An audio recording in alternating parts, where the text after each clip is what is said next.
Bismillahirrahmanirrahim. Assalamualaikum warahmatullahi wabarakatuh. Selamat pagi anak-anak. Pagi ini kita akan belajar fikih bab 3 tentang gerakan sholat. Namun sebelum belajar jangan lupa berdoa dulu ya. Berdoa dimulai. Nah, kalau sudah berdoa, mari kita ikuti pembahasan materi hari ini. Sholat fardu. Sholat fardu hukumnya wajib. Sholat terdiri atas niat di dalam hati. Sholat juga terdiri atas perkataan dan perbuatan. Perkataan dalam sholat adalah bacaan dalam sholat. Perbuatan dalam sholat adalah gerakan dalam sholat. Nah, yang kita akan bahas kali ini adalah tentang gerakan dalam sholat. Nah, perhatikan video yang akan diputar ya, teman-teman.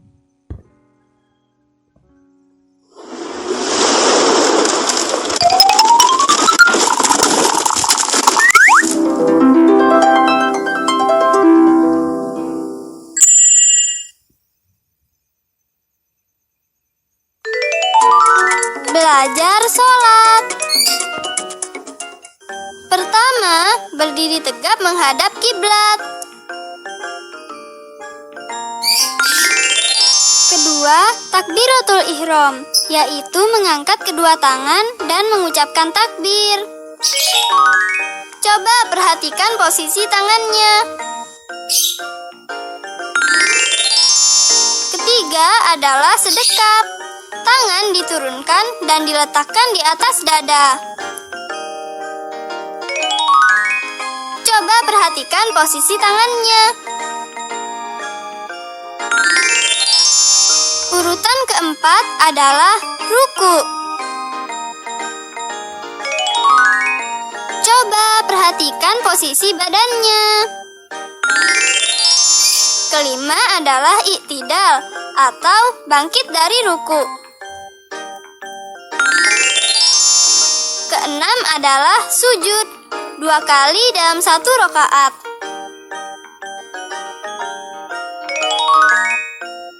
Coba perhatikan gambar ini. Hidung dan dahi harus menyentuh lantai. Urutan ketujuh adalah duduk di antara 2 sujud. Coba perhatikan posisi kaki berikut ini. Kedelapan adalah tasyahud awal.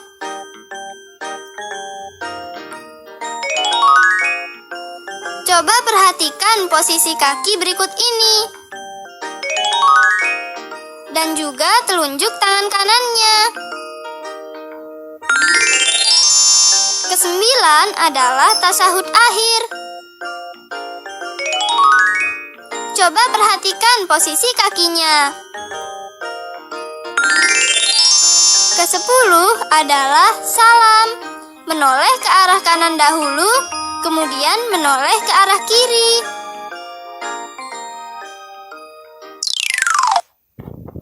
Nah, itu dia adalah video tentang gerakan sholat. Sekarang Bu Lucy akan bacakan rangkuman dari video gerakan dalam sholat. 1. Berdiri tegak menghadap kiblat. Nah, gerakan pertama adalah berdiri tegak menghadap kiblat. Berdiri ketika sholat wajib, termasuk rukun sholat. Di antaranya dalilnya adalah sabda Nabi SAW bagi penduduk Mekah, wajib menghadap ke arah Ka'bah. Adapun bagi penduduk di luar Mekah, cukup mengarah ke arah kota Mekah, tidak harus pas ke Ka'bah. Pandangan mata ketika berdiri lebih utama memandang ke arah tempat sujud. Boleh memandang ke depan atau ke bawah, dan terlarang keras memandang ke atas atau ke samping tanpa ada kebutuhan. Nah, seperti ini gambarnya. Selanjutnya adalah takbiratul ihram. Caranya dengan mengangkat kedua tangan sambil mengucapkan Allahu Akbar dengan suara yang minimal dapat didengar diri sendiri. Tidak sah sholat tanpa takbiratul ihram. Nabi SAW bersabda, "Jika engkau hendak sholat, ambillah wudhu, lalu menghadap kiblat dan bertakbirlah. Hadis riwayat Bukhari Muslim. Tangan diangkat sampai setinggi pundak, sebagaimana hadis riwayat Ahmad. Sahih atau pangkal telinga, sebagaimana hadis riwayat Muslim. Nah, seperti ini gambar takbiratul ihram. Selanjutnya adalah bersedekap. Setelah takbiratul ihram, tangan bersedekap. Hukumnya sunnah. Caranya yaitu dengan meletakkan tangan kanan berada di atas tangan kiri. Sahal bin Sa'ad berkata, dahulu orang-orang diperintahkan untuk meletakkan tangan kanan di atas lengan kirinya ketika sholat. Hadis riwayat Al-Bukhari. Nah, seperti ini ya bersedekap. Selanjutnya, takbir akan ruku. Caranya dengan mengangkat kedua tangan sambil mengucapkan Allahu Akbar. Selanjutnya adalah ruku.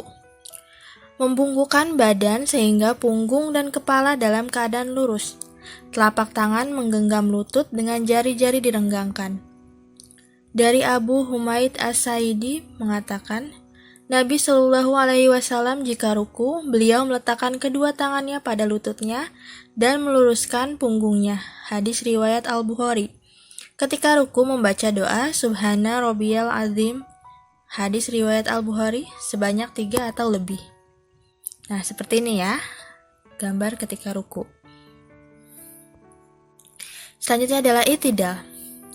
Bangun dari ruku hingga berdiri tegak sambil mengucapkan Samiallahu liman hamidah bagi imam atau orang yang sholat sendiri. Bagi makmum membaca Rabbana walakal hamdu sambil mengangkat kedua tangan seperti cara mengangkat tangan ketika takbir. Nah, ini adalah gambar ketika i'tidal. Selanjutnya adalah sujud. Cara sujud adalah dengan menempelkan 7 anggota badan, sebagaimana sabda Nabi Shallallahu Alaihi Wasallam. Aku diperintahkan untuk sujud dengan 7 anggota badan, jidat, sambil menunjuk kepada hidungnya, 2 tangan, 2 lutut, dan jari-jari kedua kaki. Hadis riwayat Bukhari Muslim. Hadis ini menunjukkan bahwa hidung juga termasuk yang wajib ditempelkan. Kemudian kedua tangan sejajar dengan pundaknya atau pangkal telinganya, dengan jari-jari dalam keadaan rapat dan menghadap kiblat.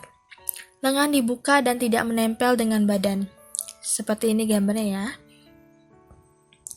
Selanjutnya adalah duduk di antara 2 sujud. Duduk iftirosi adalah duduk dengan cara menegakkan telapak kaki kanan dan posisi jari-jarinya menghadap kiblat. Sedangkan kaki kiri dalam keadaan tidur dan diduduki oleh pantat. Kedua tangan diletakkan di atas paha. Jari-jari menghadap ke kiblat. Ketika duduk mengucapkan doa Rabbik firli. Hadis riwayat Abu Daud, Ibnu Majah, An-Nasa'i, Sahih. Nah, seperti ini gambarnya. Selanjutnya adalah sujud kedua. Dari posisi duduk, turun untuk sujud sambil mengucapkan Allahu Akbar, kemudian sujud dengan tata cara sujud yang sama seperti sujud pertama. Selanjutnya adalah duduk tasyahud awal. Duduk dengan posisi duduk iftirosi, kemudian mengangkat jari telunjuk kanan hingga lurus ke arah kiblat. Sambil membaca doa At-tahiyatu lillahi wassalawatu wa thayyibatu. Assalamu alayka ayuhan nabiyyu wa rahmatullahi wa barakatuh. Assalamu alayna wa ala ibadillahis sholihin. Asyhadu an la ilaha illallah wa asyhadu anna Muhammadar Rasulullah. Hadis riwayat Bukhari Muslim. Selanjutnya adalah duduk tasyahud akhir. Para ulama berbeda pendapat mengenai posisi duduk tasyahud akhir. Sebagian ulama mengatakan bahwa posisinya tawaruk, yaitu duduk dengan cara menegakkan telapak kaki kanan dan posisi jari-jarinya menghadap kiblat. Kemudian mengangkat jari telunjuk kanan hingga lurus ke arah kiblat sambil membaca doa tasyahud sebagaimana pada tasyahud awal. Nah, seperti ini gambarnya. Yang terakhir adalah salam. Dengan mengucapkan Assalamualaikum warahmatullah sambil menoleh ke kanan hingga pipi kanan terlihat dari belakang dan mengucapkan Assalamualaikum warahmatullah sambil menoleh ke kiri hingga pipi kiri terlihat dari belakang. Dan tidak terdapat hadis sahih mengenai mengusap wajah setelah salam, sehingga hal ini tidak perlu dilakukan. Nah, ini adalah gambar salam. Itulah penjelasan dari Bu Lucy. Semoga teman-teman paham. Terima kasih sudah menonton video ini sampai selesai. Semangat belajarnya. Wassalamualaikum warahmatullahi wabarakatuh.